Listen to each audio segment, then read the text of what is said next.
Hello everybody, welcome to Monday. Well, unfortunately today the S&P 500 was down almost 1.2%, but there was some good news today. We saw a big bounce off of the biggest support level that we've had in the last 12 months, and the market ended up very nicely at the very end of the day. We also saw that with some of the holdings that we have. So Apple was down at one point, bounced, ended up 3%. Software as a targeted index was up 1.8, innovative technology 1.7, Microsoft ended up 1.1, cybersecurity 0.8. So those are good signs.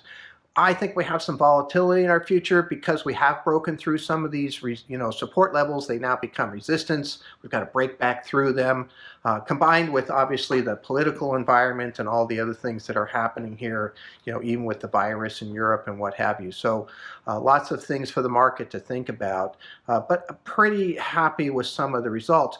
I spent the weekend looking at what would have happened, in terms of investments from the 3rd of September to Friday. So the peak was the 2nd of September. What could have we been in to make money? Well, there wasn't much. It was really just emerging markets was the main category, and not a lot of gain there. So we're kind of in the right spots. Last week, for the most part, we made more money than the market. Even though we lost less. That's not a bad thing. And I do think there's still some strength there. One of the things that's happening with the stimulus package, which is a really big deal, theoretically doesn't impact these technologies and advanced healthcare companies because they're already making money right now. Some of them are making more money because of the virus. But if they don't put out a stimulus package, is the economy strong enough to help the rest of the world, in this case, these other industries and unemployed? And if not, then we could have a kind of a contagion effect where it starts to affect the other side. So that's what we're watching for right now.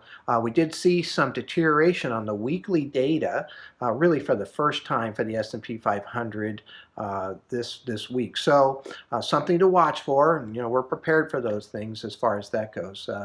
And so altogether, we'll have to wait and see. It wasn't a terrible day. It wasn't a good day. We'll see what happens as far as that goes. I am announcing a new concept called Lunch with Tom. I am so much enjoying my conversations with the clients, and everybody's kind of locked into place. So I'm setting up little Zoom conferences with just like 5 households at a time. I'm going to have lunch delivered by DoorDash. So you can eat with me and ask questions and just, have some fun as far as that goes, a little bit of socialization. We have this great community of really, really great people that I'd love everybody to kind of get to know each other a little bit. So watch for that. That email is going to be coming tomorrow morning. It'll probably fill up pretty quickly, but I look forward to talking to you tomorrow. Thank you very much.